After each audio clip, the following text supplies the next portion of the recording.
and welcome on in, everybody, to another edition of the WyoNation Roundup. I am your host, Chad Smith. Tonight, I am joined by Mr. Brad Reed. How you doing, Brad? Oh, good. It's winter in Montana, so we're getting by. That's right. It's winter everywhere, even for our guest who comes from down south in Texas. So let's bring him in. I'm really excited to talk to this guy. And so welcome to the show, Casey Rosellini. Hey, how's it going? Thanks for having me. Yes, so I'm excited to do this because I think it was maybe 2 weeks ago, Brad. I'm scouring through my timeline and I see some footage of an off-season workout, a private workout with Wyoming's backup quarterback who just completed his true freshman season, did get on the field, but Deyon Batiste was working out with Casey Rosellini, and he is down in, are you in Cypress, Texas? Cypress, so yeah, suburb of Houston. Yep. All right. And he runs the QB, or is it the Texas QB Lab? Texas QB Lab, just because I think a QB Lab already existed, and I don't want to mess with that, so Yep. played it safe. Texas QB Lab. So I don't know. So I would say I'll just call him a QB guru.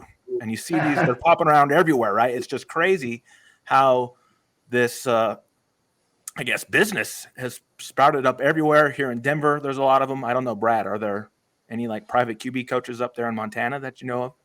No, I know Marty Morningwig kind of does a thing with some of the quarterbacks around the city here, but that'd be about the closest thing we've got. Gotcha. So Casey, just tell us about your football journey and I guess how you got into establishing the QB Lab.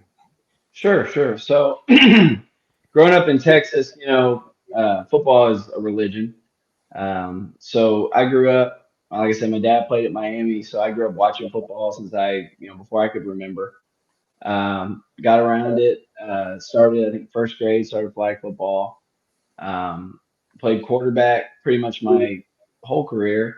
Was lucky enough I got to start for 3 years in high school at a 6A program, which was an awesome experience. Uh, got to play college at Texas A&M Kingsville, which used to be Texas A&I. Daryl Green, John Randall, Gene Upshaw, those guys, a lot of tradition. It was a really good time. Made some really good friends. Learned a lot about the sport. Learned a lot about myself. And then it's funny, I actually got my degree in finance, got my MBA, and then I came back to Houston and I started working at a job. It was like insurance sales. And I talked to my dad. I was like, I don't want to do this. Like, this isn't any fun. I'm not ready to, be done with the sport yet, which I'm sure a lot of people have similar experience, even if you didn't play. The real world is just that. So I went and I was fortunate enough. I got to coach quarterbacks at a school in Cypress Park, under my old offensive coordinator when I played, Greg Rogers, great guy, great coach. And we had a lot of great athletes. Harold Perkins, the linebacker at LSU, coached him. He was awesome. Owen Pee-wee, the linebacker at UTSA. We had a lot of great kids. Won a district title. Deyon was actually a freshman my first year. So I got to see him, we used to call him Baby Giraffe. So he was just, 6'2", gangly freshman. Got to know him as it went on. And then, I met my now wife in 2021 and realized pretty soon that I didn't want to work those 80, 90-hour weeks. And decided that, maybe I should go and go back into my finance roots. And I loved coaching. It was awesome. It was a decision like a lot of people make where what was best for my family at the time.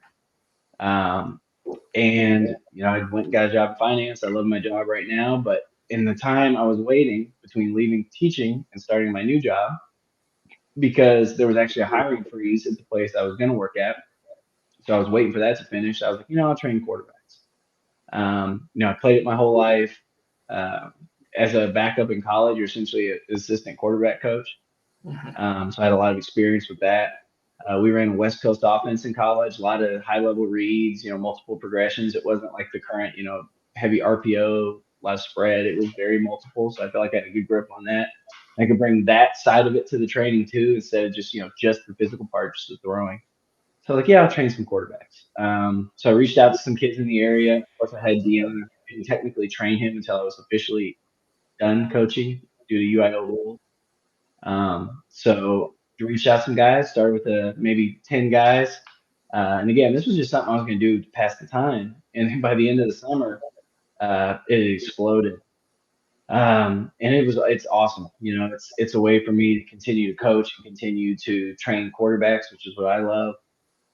And it's kind of just the ball started rolling and it's been going. I've been doing about a little over a year and a half. So it's been really fun to see those kids grow. And I've had kids that I got when they were in 5th grade. Now they're going, in the 8th or, 6th going into high school. And it's cool to see them grow and mature and, the confidence they get when they start to develop these new skills and things like that. It's a really good feeling. So no, it's been awesome. And I really enjoy it. And I'm fortunate enough to spend 4 years with Deyon or 3 years with Deyon in high school. And then the last couple of years training him. And it's been really, really fulfilling. So. Yeah. Just looking at the highlights that he, occasionally throws out on Twitter and whatever. I mean, he throws a beautiful football. Like, it is a very solid motion. It's a very, it's what you would want to see out of a quarterback on the field throwing a football. How that translates to college football, we don't really know yet. But, just watching those clips is like, man, this kid's got a great arm and, looks the part of a great quarterback. Oh yeah. So when he came in, he actually never received any like real quarterback coaching. He started playing football in 7th grade. So taught himself how to throw, taught himself how to play quarterback. We all knew who he was coming in because in middle school, 6'2" kid throwing the ball down the field, like it's a big deal. So we just spent a lot of time really refining his mechanics and becoming more efficient so that he could really get the most out of that frame. He's every bit of 6'5.5", almost 6'6", 225. And to be able to, you see these kids that are 6 foot, 190, they can throw the crap out of it because they have good mechanics. Imagine a guy 6'5", 225 with good mechanics, what that ball looks like. You can look at Josh Allen, his mechanics have changed so much since his rookie year. And you can see the difference. And they had to. I mean, he was so inefficient, it parts through his college career. And then, in his start in the NFL, he just was not what they called an accurate passer. And I think his passing completion percentage has gone up like 10 points since, from, a senior year of college till, now probably. Well, having those mechanics too, it gives you the confidence to say, okay, now I can fit that, 18-yard dig over the backer in front of the safety because I know that if I align my body and I trust my mechanics, the ball's going to go where I want it. He always looked like he was muscling it too much. He looked uncomfortable throwing the ball.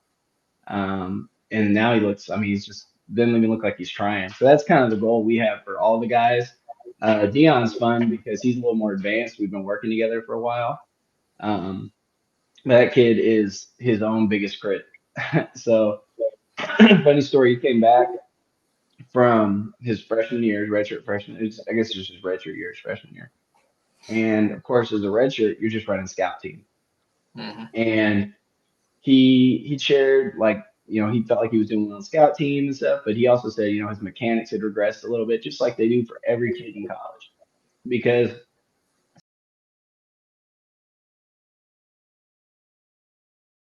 you don't have time.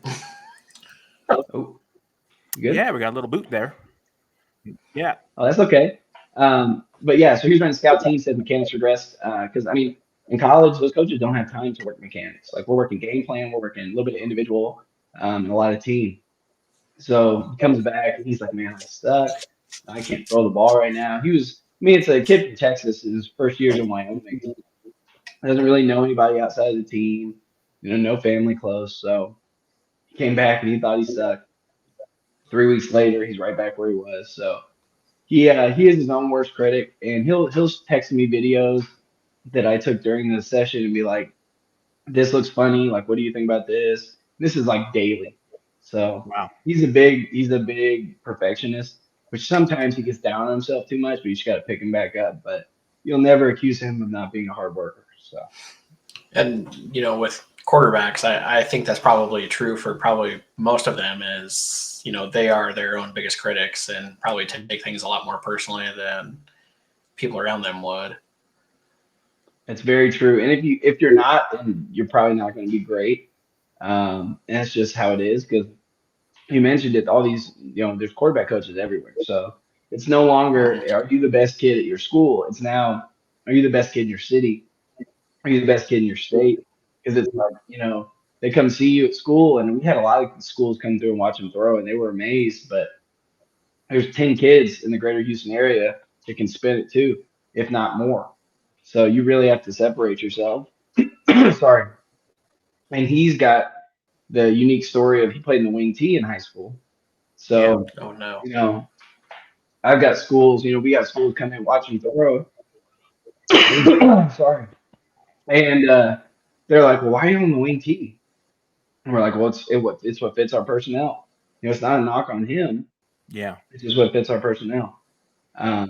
So it was kind of a hard sell for some of those coaches. Mhm. But the Yeah, kids and just that's projection, he just right? Is wants to hard. be really good, and he's gone through a lot in his last 3-4 years just with that. So I got a lot of confidence in him. All right, yeah, that gets you some water. Clear Hey, up that sorry, throat there. You're good. it's dry So here. getting back to, I guess, the Texas QB lab, I guess, what is kind of the age range you work with? Are you working with like junior high kids, high school kids as well? So the youngest I trained is like 8, Oh, okay. and Yeah, then of course I got kids in college, so it's sure. all ages. That's cool. That's really great. And then this just comes straight from your bio. Says passing mechanics, precision, composure, and high pressure situations at an elite level. So, kind Mhm. of what does that mean to you, all that, putting that together? So in our training, I'm trying to simulate the most complicated, difficult situations. Of course, we're going to establish mechanics, we're going to establish good habits. But then if I can make sessions really hard, games come a lot easier. So when that means, I'm avoiding multiple areas of pressure, I'm throwing deeper routes, I'm throwing off platform, difficult throws that in the game, hey, I have the confidence I can make this throw because I've done it a million times. Sure. Do they like you see quarterbacks like Matt Stafford that are able to change their arm slots and fit passes into windows that normally wouldn't be there, if you were just standing in the pocket? Like how much of that kind of, I don't want to say winging it, but that's sure what it feels like sometimes. Mm-hmm. Like, do you try to incorporate into some of their training, like, being able to kind of think on their feet and be like, all right, I need to change, something here to fit this window, or else I'm going to take a loss of, 5-6 yards, whatever it may be. So, Oh yeah, it's just finding a way to make a play. As a coach, you can call the perfect play, and if the guy doesn't execute, you look bad. The inverse is true. You call a terrible play, quarterback makes a play, you look great. So it's more about can you make plays off script, which is what makes the great ones great. Like you said, Matt Stafford. Just last night, there's plays where there's nothing there. Runs around. There's one he escapes left, dumps it off to Kyron Williams, that gets like 20 yards. Right. It's not about can I make plays on script. That's important. But so everybody can.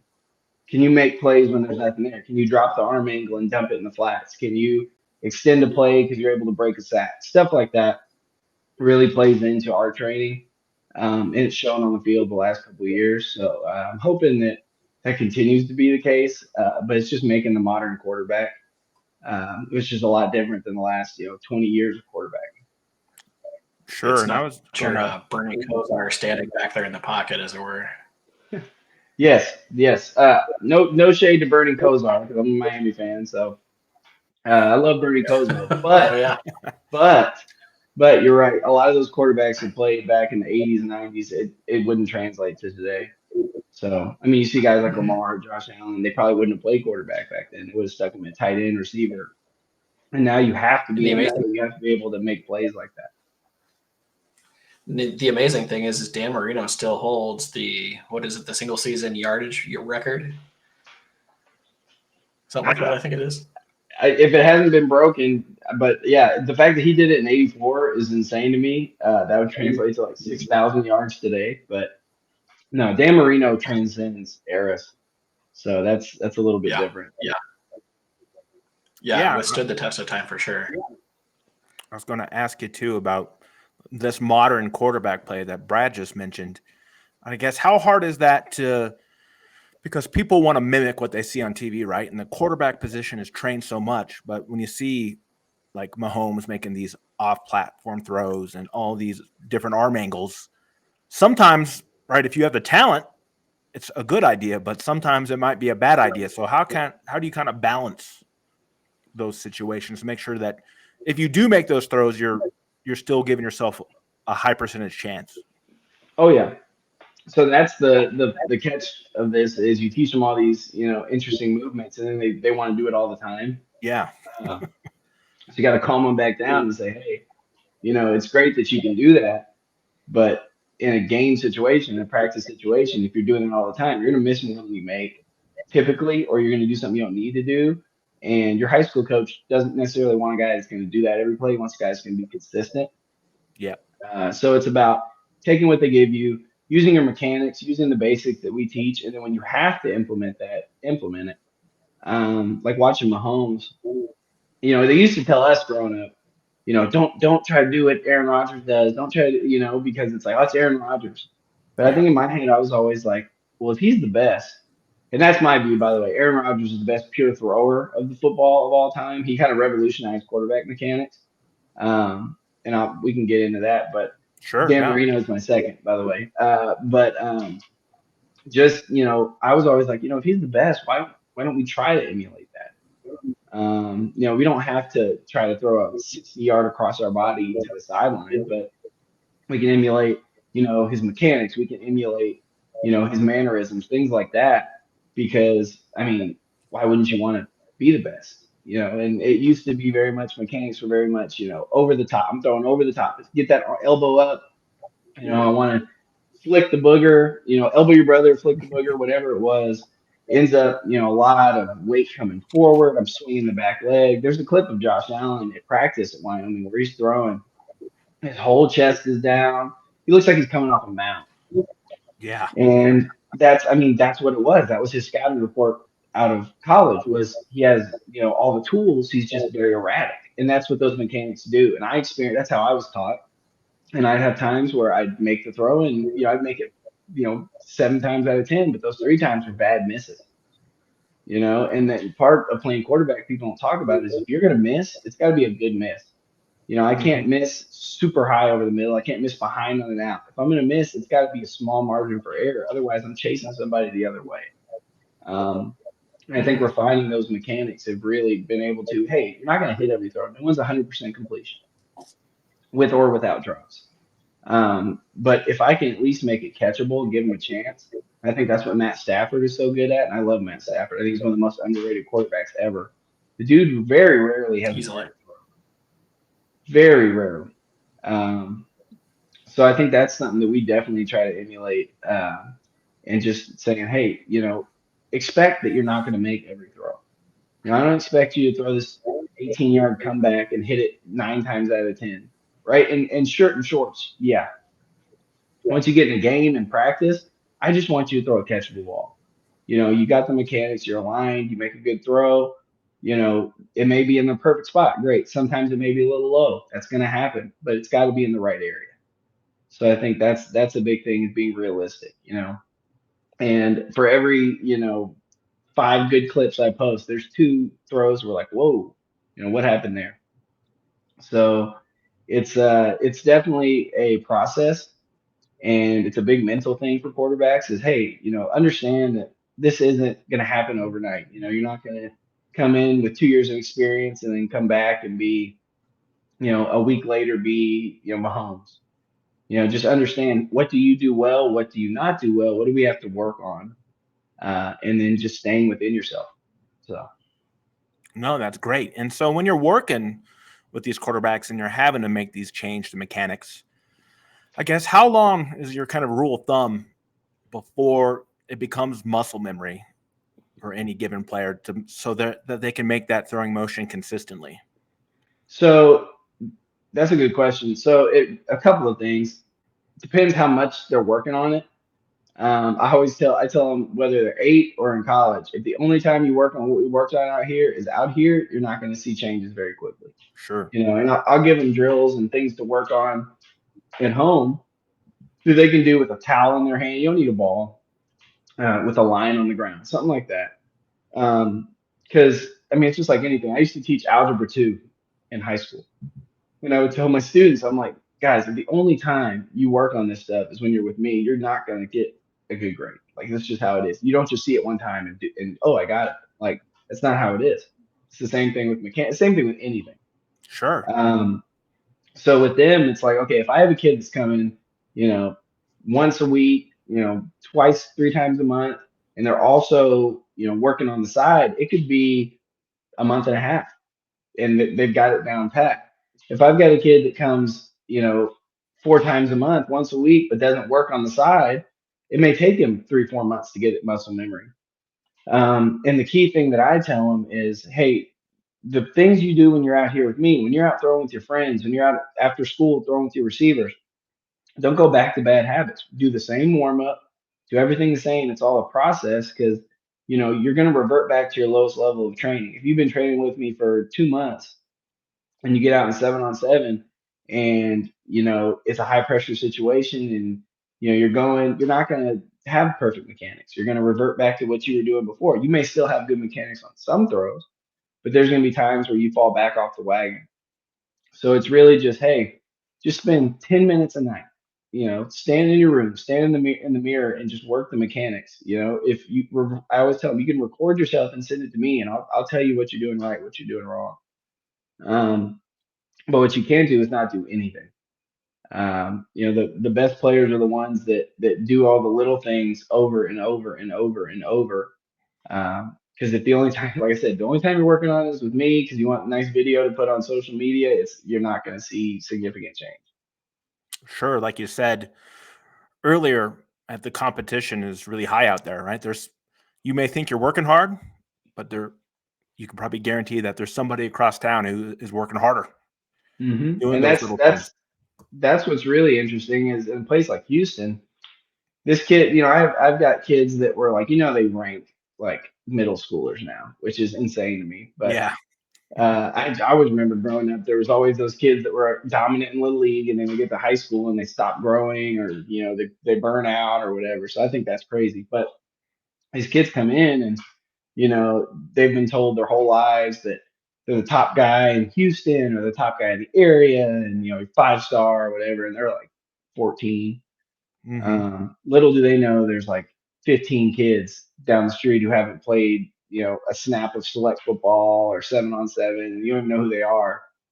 And they're going to start as a sophomore and throw for 3,000 yards and 30 touchdowns, and then you're old news. Because in the social media world, everybody only knows, who's posting on social media. But when Friday night comes, the social media stuff's kind of like, who cares? Like, who's producing on the field? Yeah. So that's what I try to tell them. I'm like, guys, nothing, absolutely nothing is given. You could be a senior in high school and have, 4 offers, and they could pull those offers. Every school could pull those offers. There's nothing official till you sign that NLI. So it's about constantly reassuring them, like, hey, like, you have a good foundation, you're doing well. You got to keep going. Like, don't get complacent. Don't get complacent, because that's what kills, really talented young athletes. And then to stay on the technique conversation, we're talking a lot about throwing mechanics, but I come from like a baseball background, and in their footwork is key, and especially at the quarterback position because you're throwing a ball, right? So, kind of talk to me about what type of things you do to improve footwork, because it kills me how many, especially college games, I watch, and because guys have these big arms, they're able to throw off their back foot and do pretty good. But I just think, how much better could you be if you were, having proper footwork? And that's sort of the kind of things that we see, the drills that you're doing with your guys. So it's actually funny. Being a baseball guy, you'd understand this. Your lower body, when you're throwing, let's just say you're on platform, you're in the pocket, you got time. Your lower body is very, very similar to a baseball swing. Yeah. So it used to be, you're pointing, like, this is the way I was taught. You point your toe to your target. You get the elbow up. You follow through. Your leg's gonna swing because it does for everybody. It's about like trying to like get your whole body into the throw, right? Usually your head will yank to the side. That's how we were taught. Now, in the way I teach it, and the way a lot of guys teach it, is first of all, I want a good base. I like a wider base, just because it eliminates the overstriding, taking too big of a step. Sure. Nice, comfortable. It's like a batting stance. Nice, comfortable, good bend in the knees. You don't want to be too low. Don't want to be locked out. About 65, 70% of the weight on the back foot. But when I go to throw, it's called the sequence of throwing. So first step of the sequence, I'm aligned, right? So my left shoulder, I'm a righty, so my left shoulder, my front shoulder and my front hip need to be aligned to my target. Otherwise, I'm not, that ball could go anywhere. I'm gonna have to change arm angles. It's going to get inconsistent. But then when I go to throw, I want to take a short stride with the front foot. Just call it a foot strike. I don't want you to think of it like a step. It's a strike. And Yeah. when I take that foot strike, I got to get it down. Because the longer it takes me to get that foot down in front of me, the longer it's going to take me to start my motion. So I can get that front foot down while keeping my front toe closed. And when I say closed, I mean I don't want it pointed at the target. So what that allows for is, okay, so now I've stepped. I'm not too wide. I'm not too narrow. I've got a good base. I've separated my hands, and I don't want to like just bring it up to the ear, right? Because now, that's when you get into that high elbow, and then that's when you get to where the arm is in front of the hip. We don't want that. We want the hip first, arm second. That's hip shoulder dissociation. So I've separated. It's just a little separation, just right here. It's not, you're not pulling it up. You're not pulling it way back. Just kind of turn. I think of it like just get to an L with your elbow and shoulder on the same level. So at that point, now I'm opened enough that my hip can come through, and I'm not overly extended in the upper body. And then from there, it's that back hip drive, like a baseball player, a golfer, a boxer, all those rotational athletes, right? So I need an aggressive back hip drive. So what we teach, especially when we're warming up, to eliminate that leg swing, because realistically, it's going to happen occasionally, especially as you push it downfield. I just want to think squash the bug, just like in baseball. I want to keep the ball of my foot in the ground as I turn, because you got to think, if I'm coming up on my back toe as my hip comes through, all my weight's on my front foot. Because you can't stand on your toe like this, like unless you're Michael Jackson or something. Yeah. But if I can keep that ball of my foot down in the back, that means I've got good weight distribution. I've got enough weight back. It's not all back, but it's enough back to where I'm not leaning forward. And I can get that full extension. Because if I'm leaning forward, that elbow is not getting full extension at the right angle. It's coming down versus if my chest is up, it's extending and I'm coming out. So if I can get that back hip drive while also getting my arm from here to here to here, right? I don't want to come up. I just want to externally rotate. Then as I turn with that hip, everything stays square. My shoulders are even, maybe a slight tilt, but just as even as they can be. And then I'm getting full extension as I snap it off. And that's a rotational athlete. Whereas what we were taught was more linear. I'm pushing, towards the target versus rotating and bringing my hips with my upper body. And the most important thing that I've really been stressing lately to my quarterbacks, which is very difficult to fix, is that front foot. When you step, so many of them either don't put enough weight on the inside of the foot, or they start to open it as they step. And all that happens is it turns towards the target. And where that becomes an issue is as I aggressively rotate with the backside, nothing stops me on the front side. Mm-hmm. Yeah. So, if you've ever done, wall slams with those big medicine balls, you go to throw it. If you don't stop the rotation, you're going to throw it to the left, because nothing's stopping. There's nothing redirecting that energy that's coming from your backside forward. We're rotating like this around. Something's got to stop and push it forward. So if I can keep that front foot closed, the hips, as they come around, your front leg or your front foot being closed is going to stop you naturally and redirect that energy forward and make you finish balance. A lot of guys that point the toe, that's where you see that big leg swing. That's where you see the quarterback, when they finish, their shoulders are facing back this way instead of completely chest at the target. And it's not perfect, because there's gonna be guys in your face sometimes. You're gonna be rushed sometimes, but in a perfect world, we don't want to over rotate, because that's where you get a ball to die on you. That's where you get a ball to shoot out 10 feet over the receiver's head, because that's where you're like, I'm not in control of my velocity, right? Just as important as acceleration is. If you can throw it a million miles an hour, that's great. If you can't hit anything and you can't redirect that energy in a way where you're in control of where the ball goes, then it's pretty useless, you know? So it's all about being relaxed, being comfortable, and letting your hips do the work. I've had a ton of guys say, my arm doesn't hurt nearly as much anymore, because it shouldn't. Mm-hmm. As a guy who tore his rotator cuff in college, I can tell you, I can throw like this. I never got surgery or anything. I can throw like this the way I've had to reteach myself with no arm pain, because we're not throwing with our arms. I say the lower body is your horsepower, the upper body is your steering wheel. Where do I want that ball to go? That's dependent on where, I'm snapping it off, where I'm aligned. My power comes straight from the ground. And you'll hear Aaron Rodgers talk about that. You'll hear Josh Allen talk about that. The strongest arms all agree, you got to be a rotational athlete to be a good thrower. It's the same in baseball. It's the same in any throwing sport. If you're throwing with your arm, it's going to be inconsistent. It's going to hurt. You're not going to get all the power you want out of it. But it's also not an easy fix, which is why a lot of guys don't do it. It takes a lot of time. You have to retrain yourself. But once they get it, man, it just clicks, and it looks smooth, and it feels smooth, and they get a lot of confidence from that. Welcome back, Brad. Hey, thanks. We did a Windows update spontaneously, so that's always nice to see. So going back to Aaron Rodgers real quick, you see, you talked about earlier about how he kind of revolutionized the quarterback play. What is it about him, and maybe this goes back into the hip motions, but like, what is it about him where he can throw a football and it looks like he's just flicking his wrist? Like going downfield for him, even at 42 years old now, I think, that throwing the football looks like the most effortless thing that he does throughout the course of his day. And all of a sudden the ball is, 55 yards downfield. Mm-hmm. Like, what is it that just keeps that motion just so like simple? Well, it's a thing where if you look at Brady, same thing, as he hit, his motion changed as he hit his 40s, which allowed him to stay at such a high level.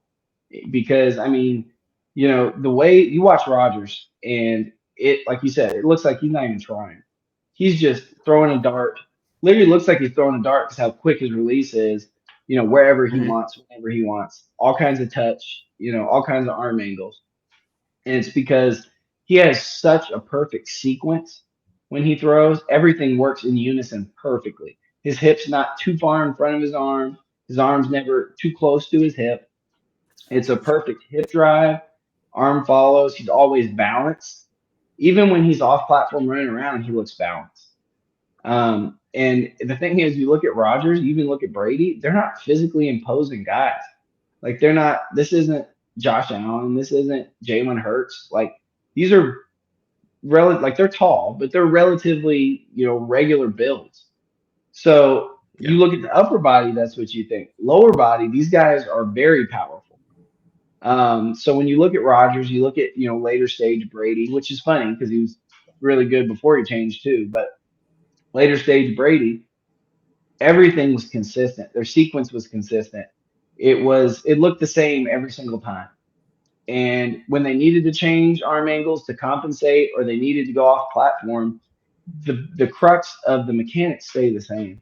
So like when you see Rodgers roll left, where he's so good rolling left and getting the ball out off platform, which when I was playing, it was like, oh, force the quarterback to go left if he's a righty, throw across his body. Mm-hmm. What Rodgers is so good at, and this is something I love to work with quarterbacks on, especially when I first start working with them, because it like blows their mind, is when he runs left, if you watch him, back in the 90s, 2000s, a lot of guys rolling left would either try to stop and set up, or they'd roll left and throw across their body in the run.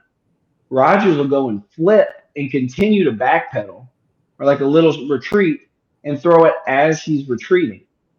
But to do that, you've got to get that front shoulder, like we talked about, around and aligned to your target so you can get a coil. And when I say coil, I mean it's like a baseball swing.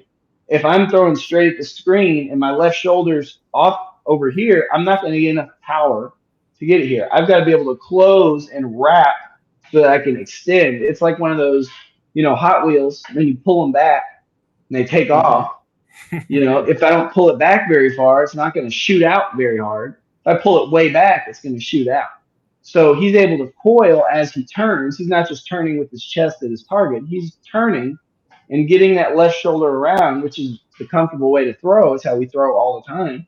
And then able to throw it and rotate and be, accelerate with that backside, and they'd be able to stay closed with the front side, with the left shoulder or the front shoulder while moving. He's not having to cut across his body and fight his own momentum. He's not having to stop. He's able to do that all at once. And that's what and you see Stroud do it. You see Jordan Love do it. You see all these guys doing it now. When they escape left, if they have room, they're flipping and little backpedal action and throwing it. And they're comfortable doing it. And it's all about, okay, the foundation of the mechanics is, okay, I want to stay closed on the front side, throw with my hips. I don't want to get too high with my arm angle, nice, easy arm angle.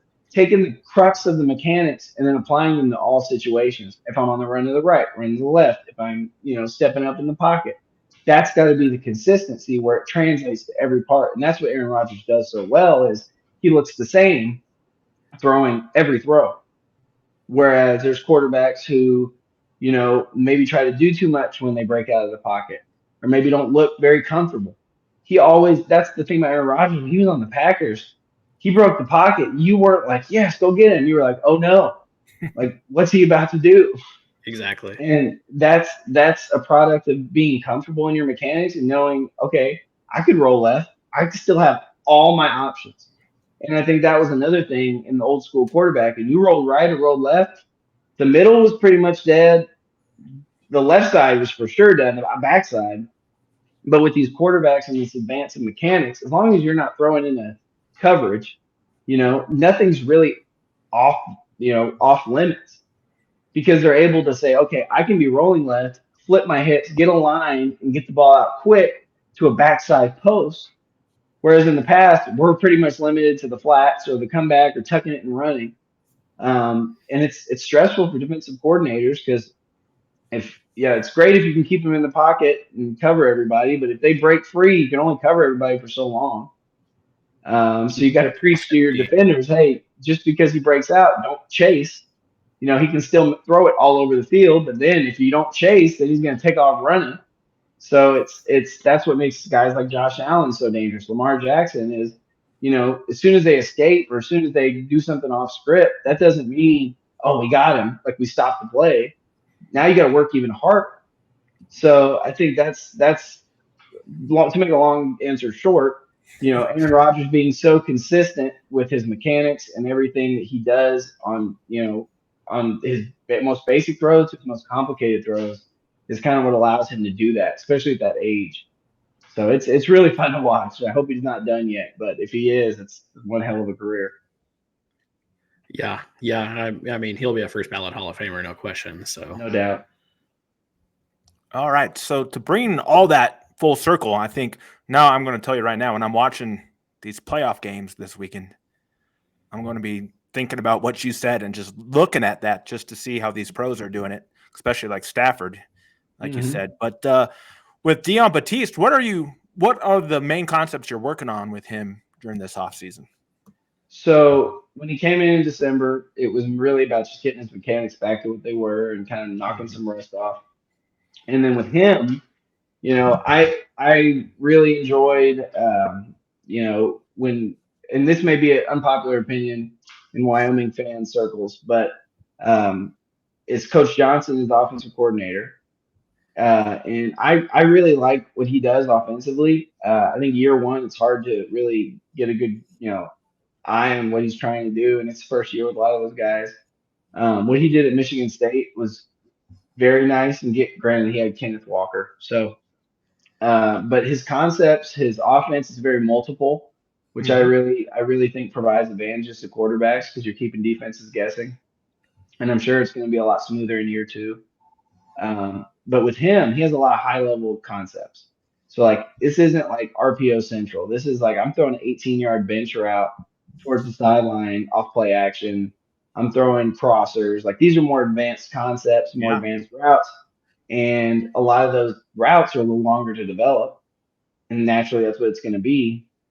So can I make that throw on schedule, off the drop, off the play action comfortably? And then can I make that throw having to make a pocket movement, whether it's coming up and throwing it, whether it's coming up and getting out, just getting out, maybe backpedaling out of it, working back up, working every different outcome to make these high level throws.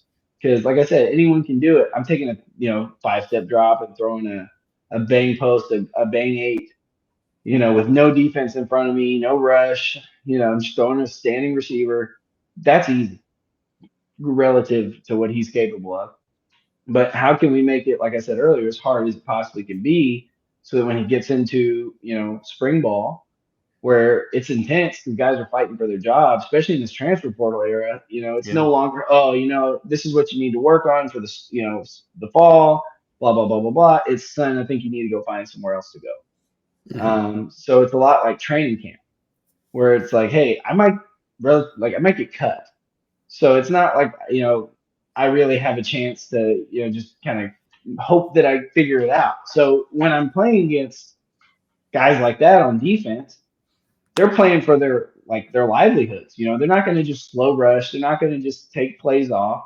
So it's a game like situation. So if I can prepare him to be in a game like situation and say, hey, you may get a clean pocket and you may be able to throw this on time, but chances are you're probably not going to. So can you make this throw in the most difficult way possible? Make yourself feel uncomfortable as many times as we can, so that when you do it in practice in the game, you're like, I've done this a million times. So that's what we worked on a lot. And then just, the big thing for him was confidence. And any redshirt year, it's kind of tough because, every guy in college was the guy in high school, whether that's quarterback, running back, receiver, DB, linebacker, whatever. So that redshirt year is humbling. And, and obviously there was a lack of success on the field this year. So it's tough, for anybody that's redshirt to be like, man, we're struggling. Like quarterback was not really an area of like a strength for Wyoming this year. That's to put it lightly. But to have to watch that as a red shirt, every competitor is like, man, if I was out there, like this is what would be happening. And it's not always the case.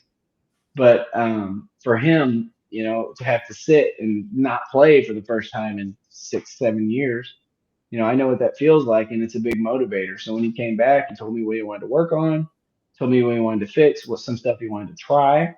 So they had that confidence going in, and we did. And he attacked it, and he was out there for every session that I had. And we have 2 or 3 sessions a week. He was out there consistently, brought receivers. He was out there early. He got there about 30 minutes early. We'd work some stuff before the session. So he got that extra work. He's not a guy that goes and like hangs out or stays out late. He's usually in bed by 9-10 o'clock. Now he may be up till 1, right? But he's not going out and doing anything stupid. He's probably, doing something football related is my experience with him. So with him, it was just like, hey, how can we build his confidence back up? How can we give him extra confidence going into the spring? And then, kind of be able to say, hey, it's anybody's job. There was not anything on that field that showed that anybody's job is secure. And I think it was a mistake last year to name the starting quarterback before spring. I always think that's a mistake. You have to make them earn it, and that doesn't matter who it is. Yeah. Because at the highest level, that's how it is. There's no, you don't name anybody a starter until you have to. So for him, I was just like, just keep working. First guy in, last guy out. You got to earn everybody's respect and everybody's trust. Because even if you're the best guy on the field, if they don't respect you, man, they're not going to fight for you. So with him, it was, we worked a lot of mechanics. We worked a lot of throws, but we worked a lot of mental side of it. Which he's been hearing from me for the last 6 years, so he's probably tired of it. But no, he's in a good place. He's excited to get back and get to work, and I'm really proud of the work he's put in, and I'm hoping that you guys will get to see that this year. Yeah, no, I bet we see a heavy dose of him in spring ball. Yeah, for spring, it looks like there's going to be 4 quarterbacks, which is, I think, a good number to get everybody, equal reps, get some throws in there. So I think, it sounds like he's building a good base to come into off-season conditioning and hop into spring ball here to really, battle for a job. Mm-hmm. And that's the thing is, it's hard to explain to an 18-year-old kid when they're in high school that, you're going to go into a quarterback room with grown men that have been playing this sport for 3 to 4 years, that have been in a college weight room for 3 to 4 years, that have been watching film and watching film and going to quarterback meetings in college is very different than going to quarterback meetings in high school. And I tried to be as college level as I could, but it's impossible. I thought I knew everything going into college as a quarterback, and then I sat down for one meeting. And I was like, "There's how many variations of cover four?" And then I was like, "Oh, I got a lot to learn." So for him, that redshirt year was just big on learning the offense, learning how to dissect defenses, and based on what I saw, he did a really good job on the scout team against the starting defense, which gave him some confidence. But for him, it's just going to be about, hey, this stretch before spring ball, it's, hey, be consistent, be the same guy every day, and then put all that extra work in because, I mean, in this era of football, like I said earlier, you're not going to get a million chances. So it's the coaches want to play the guys that are going to help them win, and the guy that's the best for the job is the guy that's going to get the job. You just got to make sure it's you. Very nice. So, all right. Thank you for all that great insight, especially into Wyoming's quarterback, Deyon Batiste. I have a random question. Yeah, go ahead, Brad. Do you think the NFL Pro Bowl has gone severely downhill since they got rid of the quarterback skills challenge? I do.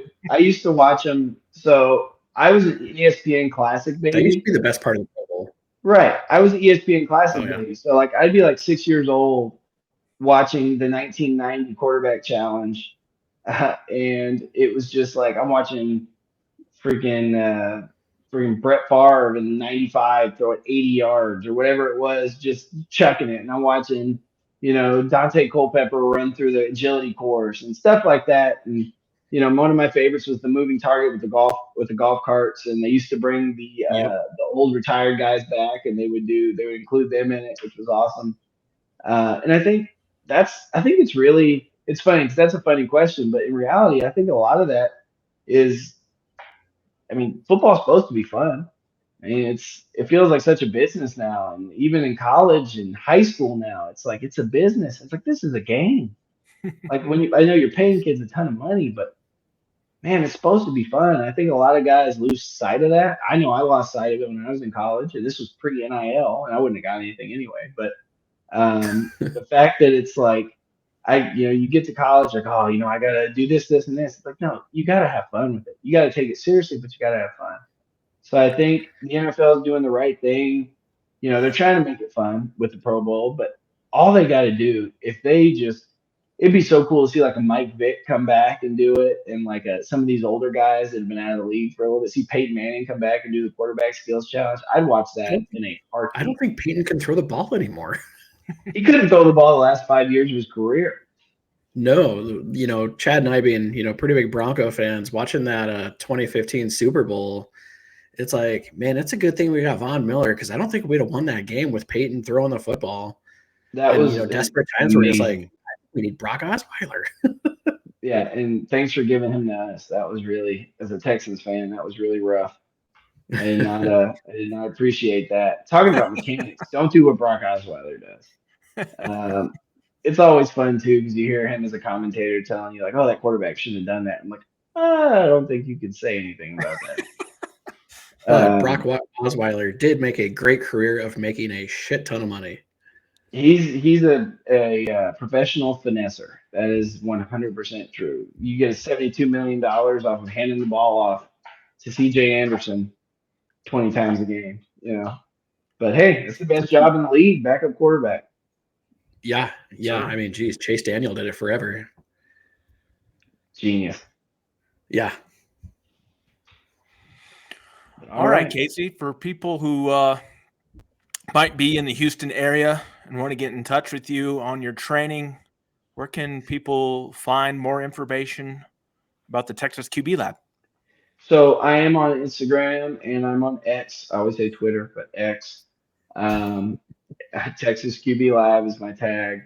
I post a little bit of everything. I like to post videos, obviously, the guys that I have that are training, whether it's a mechanics breakdown, whether it's, hey, check this kid out. Good amount of college coaches I talk to and say, hey, we're looking for a guy like this or this or this. Like, hey, this guy's got what it takes or whatever. I everything quarterback. So it's a passion of mine, and it's cool to see it kind of evolve and everybody kind of getting involved with it, and making sure that they're doing what's best for the kids. And I think that's the most important part is allowing those kids to have, a opportunity to not only improve their skills on the field, but also gain that confidence to say, hey, I've, completely changed my mechanics. I am excelling on the field. That shows hard work gets stuff done. That applies to everything in life. And hopefully they carry that with them and have an opportunity to get a free education. If they're lucky enough, get paid to do it. So that's the goal. That's right. So, all right, Casey. Well, we appreciate the conversation. We learned a lot, and we hope everybody did out there. Hope everybody enjoyed it. And yeah, good to see. And we'll look forward to seeing Deyon Batiste hit the field this spring and hopefully this fall in brown and gold. Yes, me too. I'll definitely make it up for a game. All right. If that happens, let us know. I will. That'd be awesome. We'll have a beer with you. Hey, maybe two. Yeah. All right, everybody.